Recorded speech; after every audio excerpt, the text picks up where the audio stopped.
girlfriends. Welcome to another episode of Girlfriends and Goals. We're your hosts, Miosha and Samaria. This podcast is a space where we'll talk about friendships, life goals, a little bit of pop culture, and all things womanhood.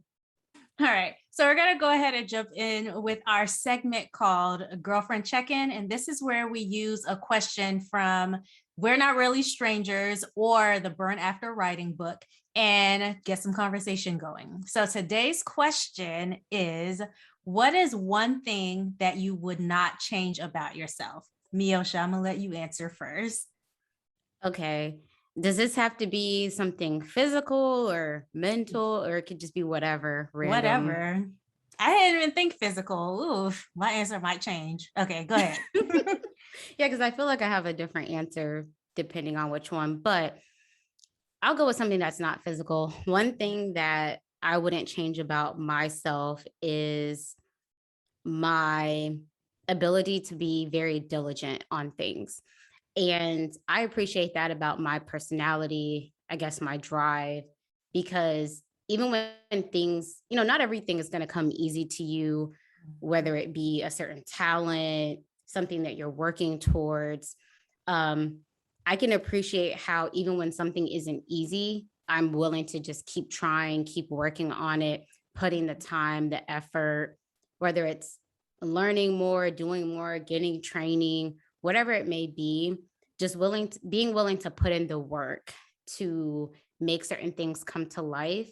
And I know that if I didn't have that aspect to myself, there are things that I wouldn't have right now, or certain experiences that just wouldn't have been possible for me to achieve or to have. And yeah, I can appreciate that about myself, and I wouldn't change it. And yeah.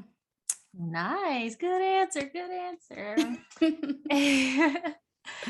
So mine, I guess, is along those lines. I was going to say my ambition. Like, I feel like I am a pretty ambitious person, and I appreciate that about myself, because it's like, even though I know that there are limits to what I can do as one person, the way that I move, you would never think that. And so I like that I'm always looking to like acquire more. I'm always like setting higher goals for myself, because I know like I'm capable of achieving a lot of things, not everything, but a lot of things. And so I love that I'm always looking for, how can I do better? How can I do more? How can I achieve this or that? So yeah, I would say my ambition. And I like that I don't limit my ambition to one area of my life. Like, it's one thing that's consistent in multiple areas of my life. So yeah, that would be my answer. I say that also just this podcast is kind of bringing to life of both of those aspects of us. Yeah. Like, doing this podcast is definitely far outside of anything that either one of us has done. And Samaria definitely bought the ambitious side, even just approaching me with the idea of like, hey, this is something that we should do. And then I'd say for me, bringing the diligent side, knowing like, hey, like, this isn't always going to be easy. We're going to have to learn new things, and even being willing to take on new things, learn something different at this stage in our lives, where I think it can be easy just to be content, which is nothing wrong with that. But, once you've gone to school so many years, you've worked so much, you've done a good amount of things, then call it 30 years, you can kind of get to a point where you're like, you know what, I'm good. So definitely ambition and diligence, I think, this podcast has definitely been a bringing to life of those aspects of our personalities. Absolutely. And even like, so the podcast is one thing, like everything that goes into production, from show notes to find out the topics to like editing.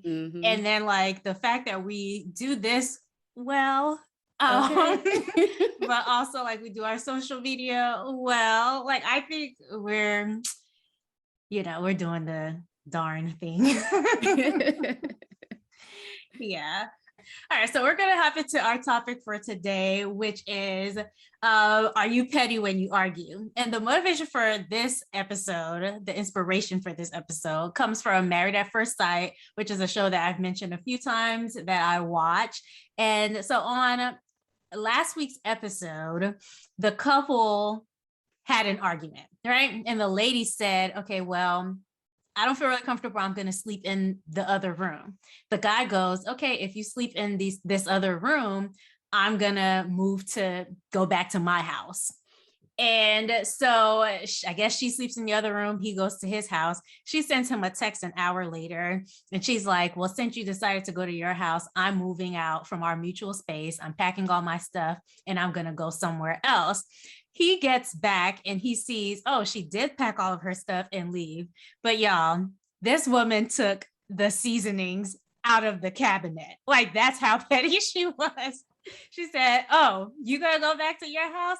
I'm taking everything, including the salt, pepper, paprika.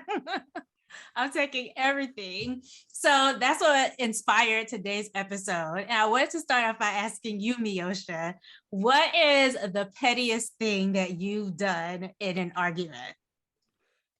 So I wouldn't say that it was actually a part of the argument or disagreement. It was after the fact. Okay. And I'm not going to name this person's name because I'm 1,000% sure that they're listening. And I don't want to put them on blast like that. I knew this would be the example. I knew it. Because it's so funny. But yeah, so there was an argument or disagreement that happened. And, you know, sometimes words just aren't enough. And I'm definitely not advocating for physical violence or anything like that. But sometimes you have to drill your point home when the argument is supposedly put to rest, just so that there's no confusion about where you stand after the argument. But either way, yeah, once it was done, this person thought that they were going to go get some rest. And I'm like, oh, you think you're going to be resting comfortably now? No. So the pettiness in me went and cranked the heat AC up to about 95, 100 degrees. Oh my God. And it was not the winter time. And then I left the house. And yeah, I knew that the person wouldn't want to get out of bed to turn it down. They would have been like, what the heck is going on here? Why am I sweating profusely? Let's just say I got a good kick out of it, a good laugh. And yeah, to this day, I feel like that's kind of the only petty thing that I've done after an argument. But yeah, what about you? Okay, so my brother and I were living in the same space at one point, and we have like 2 rice cookers. So he decided he was going to go on this like jasmine rice thing. So that's all he ate. I don't eat jasmine rice, so I don't cook it. So the main rice cooker was mine, and I would cook my type of rice. So whenever he would come to cook his jasmine rice, he would like take out the additional rice cooker, make his jasmine rice, and then leave the rice cooker on the counter. And I would always just be like, hey, can you just like put that back? And this happened for maybe like 2 to 3 months. I would just be like, hey, can you put it back? Sometimes I would put it back, right? It just became too much for me after that period. So I literally took the extra rice cooker and hid it in my closet because I was like, he's not going to come in my room. This is going to be the last place he's going to look for it because he's going to think it's in the cupboards in the kitchen somewhere. And so, yeah, I took it and I hid it. And I would say it stayed there for like maybe a good month. And then he finally like noticed like, hey, what happened to that? I was like, I don't know. I don't know what happened to it. You need to find it. And eventually I did put it back like in the kitchen. He was like, oh, there it is. I'm like, yeah. And next time you leave it out on the counter, prepare not to see it for a year. Okay.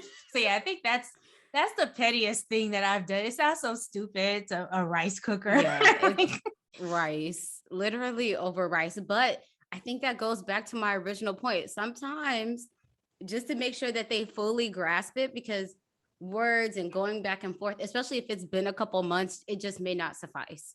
Sometimes you have to physically do something in terms of moving the rice cooker or whatever, so that it's Yes. like a light bulb, like, wow, like this person really feels this way about this, just when words aren't enough. Yes, because they say what it takes like 21 days to build a habit. So I gave him 3 months. Like that's enough time to just form the habit of taking this out, cooking, getting your rice out, cleaning it, putting it back in. Like that's enough. You don't need 2 rice cookers out. Like, come on.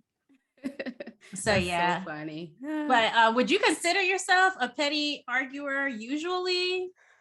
No, Yeah, not day to day. And because it requires energy to do things like that. it Because does. now you got to take the rice cooker and put it Think of a away. good spot.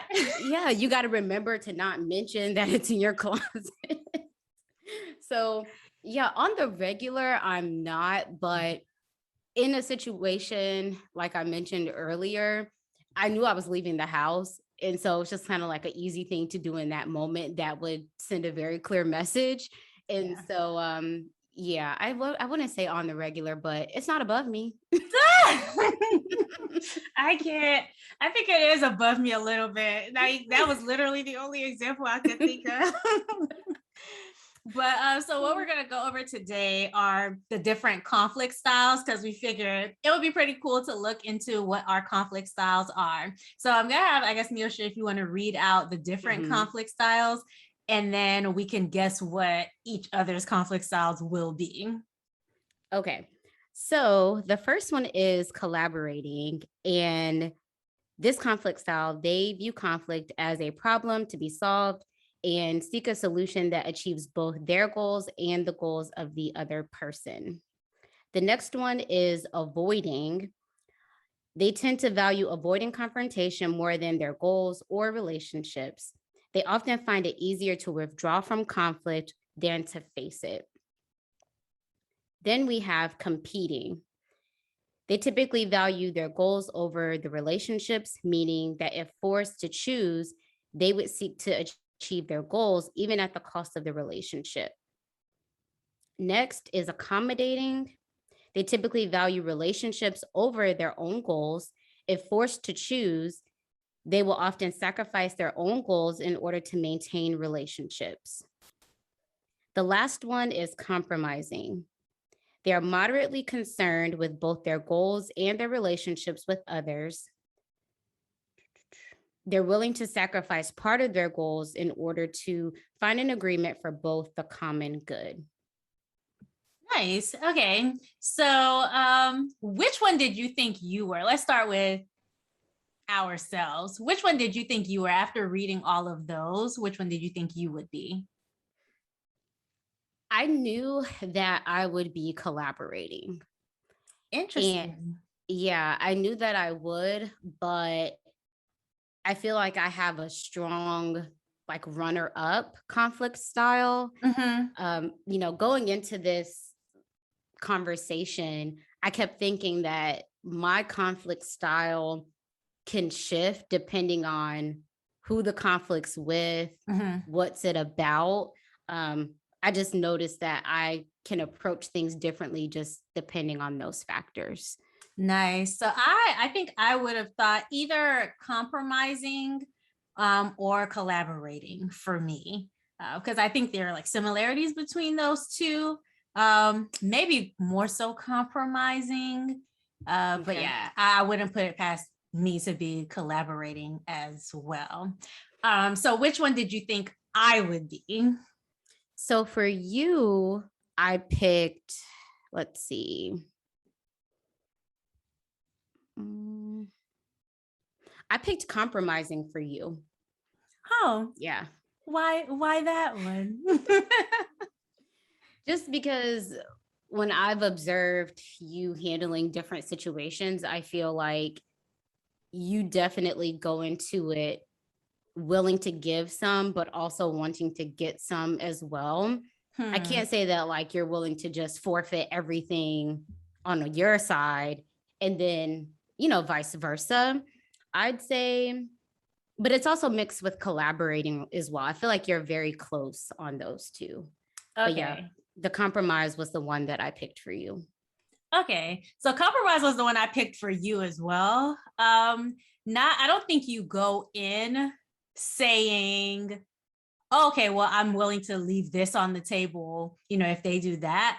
Mm-hmm. But I do see like where if the other person presented that option, like, okay, I'll go half, you have the type of personality where you would be like, okay, I don't mind letting go of this so that we can get that. And so that's why I thought you would be compromising. I do see collaborating, but I did think compromising because I know for a fact, like if someone were like, hey, let's maybe do this, you aren't the type of person, you aren't competing. You're not going to be like, no, my way or the highway. You're like, okay, whatever works for, the two of us. So I definitely thought you would be compromising. So I did mention earlier that I had a strong runner up that I felt like I identified for myself. Okay. And it was avoiding. Interesting. Right? Isn't that a shocker? Actually, it's not, but you'll see why I say that a little later. But yeah, so I guess it's not that big of a shocker if I identified it as a second runner up. I think for me, if I choose the avoiding route, it's probably based off of how the other person handles conflict or how I perceive that they handle conflict, or just depends on who that person is.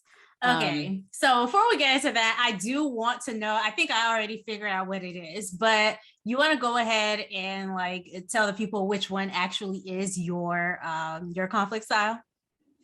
So mine was actually collaborating. Okay. It was the number one. Yeah. And I think the second runner up for me, based off of the quiz, was compromise. So the avoiding, I think, was the lowest. So for you. Yeah. Okay. So yeah, it was collaborating number one, and then number two was compromising. Wow. Okay. So it wasn't any different from what you initially thought it would be. So I got the shock of my life. That's a little dramatic. It wasn't the shock of my life, but I did get a surprise because I was neither collaborating nor compromising. What? I know. So wait, let me see if I can guess the one. Okay. You got one shot. I got one shot. Do not. Okay, go ahead. Oh my gosh. Okay. If it wasn't those two, I'm going to say accommodating. Okay. So no, actually. Gosh, was it avoiding? It was avoiding. Okay, so I was going to say that, but something was like, no, maybe it's accommodating. Isn't that surprising for me? So here's what it said at the end of the quiz. So it said, because I don't think I avoid. I'm actually very like against avoiding. Like last season of Insecure, I was very critical of Issa for being an avoider. And so when this result came, I was like, there's no way I'm like that, because I know I address things. And so here's what it said at the end of my quiz. It said, conflict, what conflict? You try to avoid conflict at every turn, which is not necessarily a bad thing. Some conflicts just are not worth your energy, and you have the ability to see when a conflict is insignificant. And so when I read that, I was like, oh yeah, that's me. Yeah. Like, that's definitely me, because I think I don't enjoy conflict, that's for sure. So I think I will only engage in conflict if it's absolutely necessary. If I feel like, oh, this relationship cannot move forward unless this particular thing is addressed, I'm not gonna, if it's not that situation, I'm not going to just actively engage in conflict. It's not something I enjoy. I didn't see that as avoiding. I just saw it as kind of common sense. Like, if it's not a big deal, it's not a big deal. If it's not significant, it's not significant. And I have found myself saying exactly that, like, oh, I don't think I have the energy for this, or I don't think Yes. this is somewhere where I should allocate my energy or allocate my time at this time, like, so these are words that I use constantly, and more so I found in this age. So like within the last year or so, I've become more and more like this. Like everything does not deserve a response. Everything does not deserve a reaction. And I'm not going to give a lot of things a reaction. I'm gonna resist the urge, Yeah. to engage in certain things. So yeah.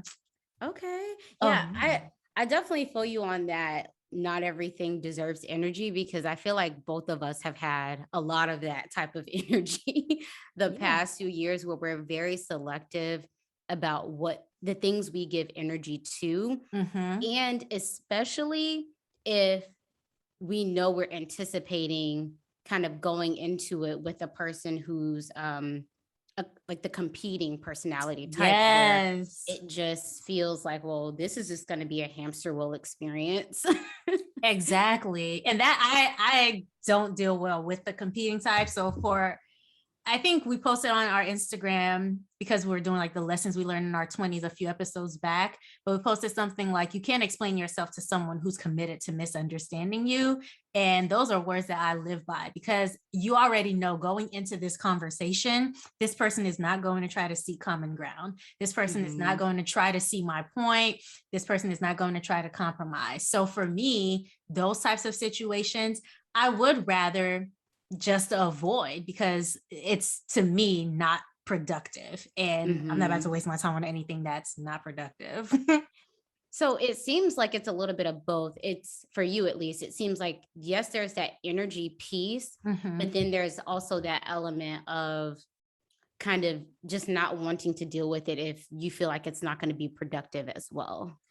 Yeah, and I think yeah, you're right. So it does have to be significant for me and it Mhm. does have to be like with someone who I feel like I can be productive with. So Mhm. for example, like if um once I decide, hey, this is a big deal, I don't have a problem doing the collaborating or the compromising. Like, I'm not going to avoid it once I've determined it's significant. I am going to go and Mhm. say, hey, this situation happened and I didn't like how it was handled.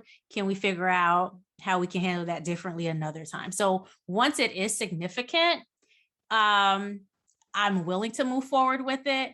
And if that person is willing to be productive, I know their personality, and they're willing to be Mhm. productive, then I'll move forward with it. But if it's not significant and if I know I can't get anything out of it, yeah, I'm not going to touch it. I would rather just live my life peacefully.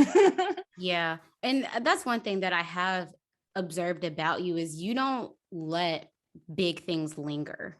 Yeah. Like you're not an avoider in that way. But if Mhm. it's like something small just to like run around in circles on, that's not your thing. Yeah, I remember a few years back, my sister said something about one of her best friends, and that has always stuck with me. I probably mentioned it on the podcast before, but I can't remember when or where, like what episode. But she said, it's almost like, how did she phrase it? It wasn't, oh, like nothing bothers. She said nothing moves her in the Mm, sense that a lot of things could be chaotic around her, and she will find a way to maintain her peace. And mm, that stuck with me. And I'm like, I would like to be that way. Not because I don't want anything to move, I don't want to be emotionless. And that's not what she mhm, was saying about her friend. She was just like, if there's a lot going on around her, if it's chaotic, she can maintain her cool and address things as she needs to address them. But she's not going to go and like flip or anything like that. mhm. And I appreciate that characteristic in my sister's friend. And I think since then, I literally remember being like, huh, nothing moves her. Like, what? It just to me says a lot about the power that she has to Mhm. be able to control how she responds to things and what is Mhm. worth responding to. So that's always stuck with me. Okay. So I wanted to ask you, do you feel like you respond differently Mhm. when you're angry or in a conflict within friendships versus your relationships, or I would say romantic relationships? Uh, yeah, I do think like this whole avoiding thing would be more of a friendship thing. Like it'll Okay. probably exist more in the friendship realm just because it's not something that will mess with my day to day. Like Right. if we had something, I don't have to talk to you for another. We talk every week, at least once a Hmm. week, usually more because it's podcast. But Yeah. I know that I don't have to talk to you multiple times a day or every single Hmm. day. So it's easier for me to be like, it's not that big of a deal. Let me just like sleep on it for a few nights. And whenever we Hmm. get back together, if it's worth it, we can address it then. So I do think I would tend to be more of an avoider in situations with friends than I would with like a romantic partner because that person's in your face or on your Hmm. phone or in your like they're just always there. So I would more than likely want to come to some type of a resolution with a Hmm. romantic partner as soon as possible so that it doesn't Hmm. fester. How Okay. about you? What do you think? Yeah, I'd agree with what you said. Like, if you don't have as much contact with that friend, it Mm-hmm. just becomes easier because you're like, oh, I'll deal with this maybe the next time it comes up. And maybe that was what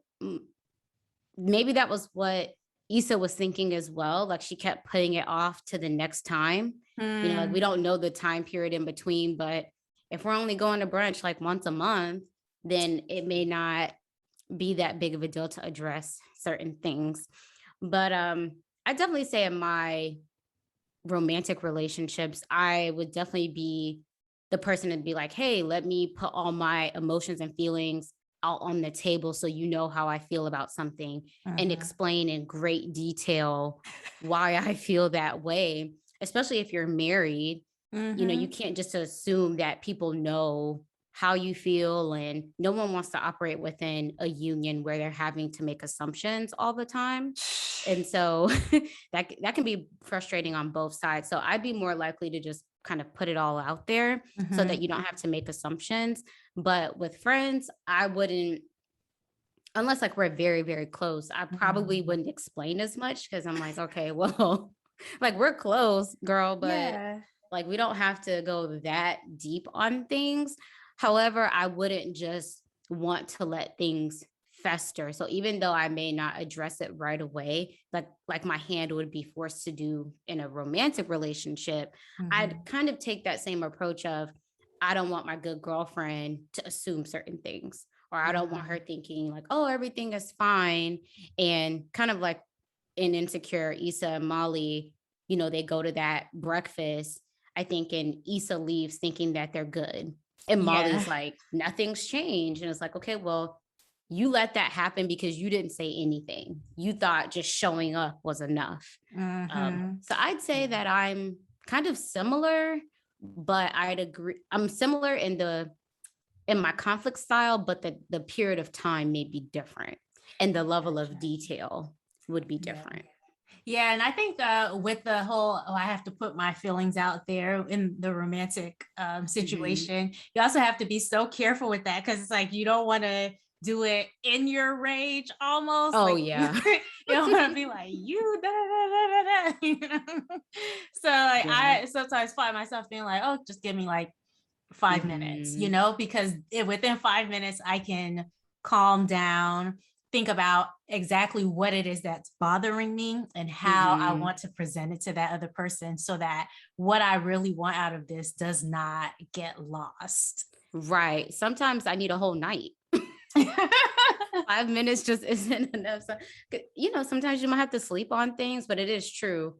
If you're in that moment, that just may not be the right time. Yeah, like time is amazing. I remember this was recent, but I think I was like reminding my brother. I don't know why I keep talking about him. Maybe I miss him. I actually just saw him yesterday, so no, that's not it. It's because But you love him dearly. I don't think that's it either. No, I'm just kidding. But I called him to remind him of something, and he was busy, but answered the phone anyway. So I was like, oh, I'll remind you about whatever. And he kind of like was very short with me. And that hurt my feelings. So I sent him a text. I was like, you didn't have to get rude with me. And then I put my phone down, and I think I came back to my phone maybe like 20 minutes later. But when I tell you, I felt completely different. And so when I picked up my phone, he was saying, I'm sorry. And I was in a space where I could accept that apology. Whereas if I would have held my phone and waited for him to respond, and he said, I'm sorry, I would be like, yeah, you better be sorry, because why would you raise your voice or whatever? So time is amazing. So now that you've brought up family, I feel like we should compare conflict styles with, your friends versus family. I'd say, just from my observation, is people don't maybe give as much patience and understanding to family. Like, we're way more likely to just run off of those initial emotions because you're like, oh, it's family, you're always going to be here, kind of taking them for granted in that sense. But yeah, what about you? What do you think? It depends on the family member. So I think a lot of my family members listen to this podcast, so I have to just like be careful. Right. There's one particular family member who I do take the avoidance approach with. And that's because I don't think it'll be productive. I do think that person is a competing, has a competing conflict style, and comes to things thinking that they know what it is. And there's no convincing them, even if it's with like the truth, right? There's no shifting that perspective. So in those instances, just because, one, you have to be respectful to people. And for me, if I'm like going back and forth, I think I can get to a point of disrespect. So I'm very like mindful of that. And I try to avoid as much as possible stating my opinion or stating like my stance on certain things. Yeah, so that's just the one family member. And I think that's the one who I'm more likely to get in these types of conversations with that would involve conflict. So yeah, but overall with other family, I think I'm more collaborative. Like, hey, here's what's going on. Actually, dang, I changed my mind. Because as I was saying that, I thought about a situation where, I mean, I did try, but I felt like maybe this person wasn't as interested. So I was like, you know what? It'll work itself out eventually. Here she go avoiding again. I know, I tried initially. But yeah, how about you? What do you think? Is it different with your family? Yeah, I'd say for me, for the most part, I think I do collaborate. Okay. I think it depends on the topic if I choose an avoiding tactic, where I just like, I just don't, more so from an energy standpoint, I just don't feel like it. Like, I just literally don't feel like it. But I noticed one thing about both of our responses is, earlier I talked about dealing with people with conflict, not conflict, dealing with the competing conflict style. And I think we both like to avoid people like that. Yes. One, just from like a draining of energy standpoint. But I think when you're that person who does want to take that collaborative approach or compromising approach, you can quickly start to feel like, what was the one? They call it teddy bear, the accommodating. Yeah. So I think if you're naturally a collaborating and compromising, you don't want to be pushed into the accommodating conflict style kind of bucket, because then you just feel like, okay, well, I'm the only one that's willing to give something. The other person isn't trying to at least change or meet me halfway. And one of the things that I liked that it addressed was that, these different conflict styles, they can either place a high value on the relationship or on the goal. And I think for our personality types, if we're going into something and we're like, we really value this relationship, it can be kind of just disheartening, demoralizing. I don't know what word you want to use, but when you're in conflict with a person and you know that they value being right or they value the goal over the relationship. So that just kind of makes us like, let's not even do this because we don't want to open up that can of worms of you really putting it out there that you value being right more than whatever we have going on. Exactly. I took a couple of screenshots from the quiz just to like talk about them. So the first one was, so all of a sudden you notice that someone in your friend group deleted you from Snapchat and they have been posting passive aggressive comments on Twitter that you think are directed at you. And it gives us two options. You either A, figure out a way to talk to them about it one-on-one. You're not really sure why they're acting like this and want to hear them out, but also make them understand how confused you are. So that's option A. The second one is act like you haven't seen it. Whatever they want to do is their business, and who wants to get into that drama anyway? Which one do you think well, we took the same quiz, so which one did you pick? Oh, I'm such a fence straddler. I know. Okay, if it were you and I'd be like, what's your problem? Like, what's going on? Like, what did I do? Do you feel a certain way? Let's talk about it. No, we need to FaceTime about it because I need to see your facial expressions. I don't need you hiding behind the phone. But no, in all seriousness, any of my friends that I have now, I would say something to them, and I would try my best to not say it in a joking way, to not come across as like dismissive, because like if they have a legitimate reason why, of like, hey, like I deleted you because of whatever, if you go into it with a joking tone, it's like automatically being dismissive of whatever they may feel. So I try to approach it in a serious manner, but not like argumentative from the gate. But if it's just like a surface level friendship or a person that I know, if it's a person that maybe I feel is obligated to be in my life, but they have that competing conflict style, I would just probably wouldn't say anything. Like, oh, okay. I've had this happen. They didn't delete me, but I did see somebody posting like comments, and I was like, there's no way those are not about me. Oh yeah.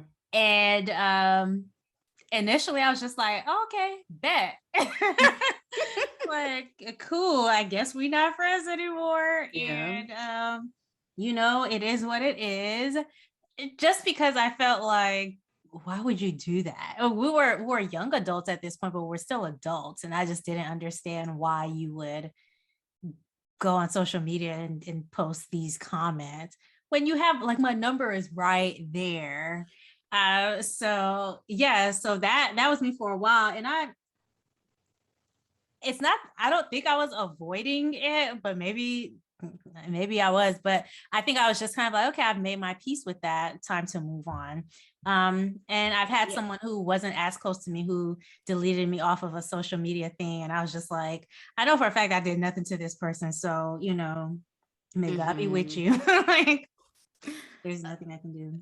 What I was gonna say is also, I think, so for me, if I were in that situation, or if a person just randomly cut me off, I've found, maybe not directly, but in situations that I've observed, when you approach someone on that, they're not always very truthful. Yeah. So that sometimes can determine whether I'm going to address certain things. Right. Maybe it is avoiding, and it just is what it is. But sometimes I go into it with the resolve of, okay, are you going to really be truthful and be honest about, because in my mind, if you were going to be honest and open, you probably would have come to me beforehand. Exactly.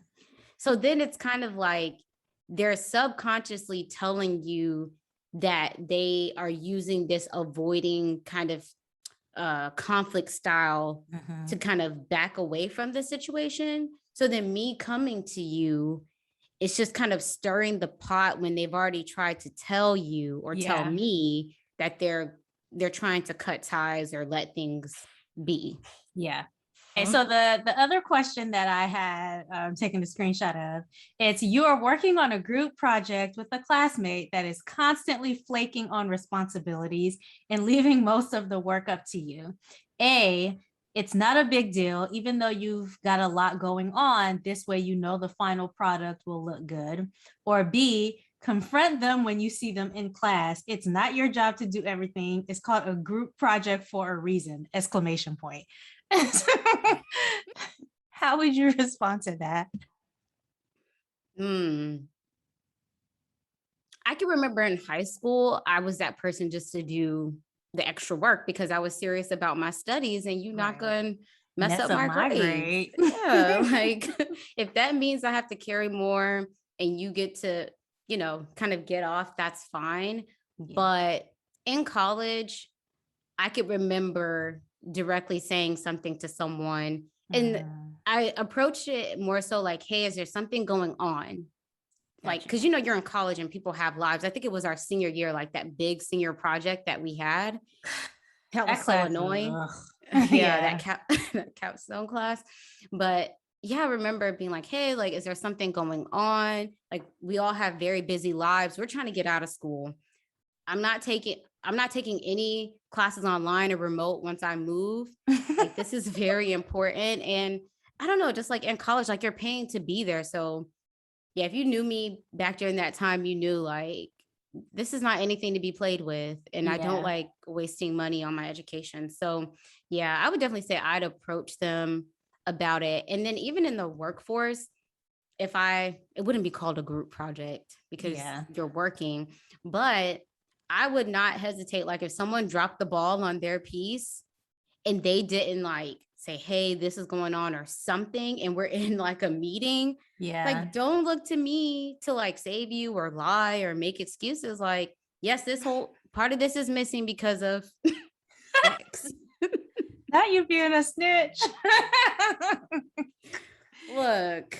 Oh man, I said these are not the streets, okay? Okay, like especially if we don't have like a close relationship like that. And if we did, you would have said, hey, such and such happened beforehand. And just like as you get older, the stakes are higher. It's your livelihood, and you can't, sometimes you taking that avoiding approach can really put you in a sticky situation.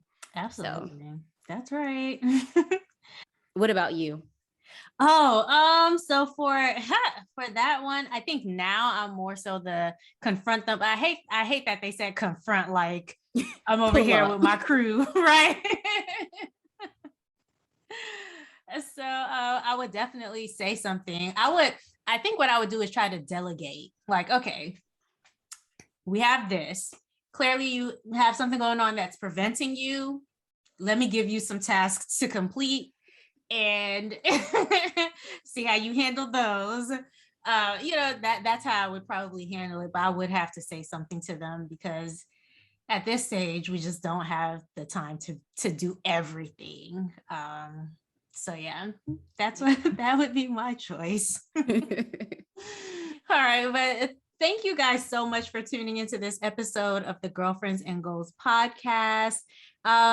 If you haven't subscribed already, please go ahead and do that now. If you're listening on Apple Podcasts, make sure to leave us a 5-star review. And if you're watching on YouTube, make sure you like this video. Also, our time together does not have to end here. You've heard our thoughts on this topic, and we definitely love to hear yours as well. So make sure you follow us on Instagram at Girlfriends and Goals Podcast, where we'll continue this conversation throughout the next week. Also, if you watch Insecure, which we've made references to throughout this episode, we want to invite you to our IG Live every Monday night, where we'll talk about Sunday night's Insecure episode. So we hope to see you there. Until next time, bye. Bye.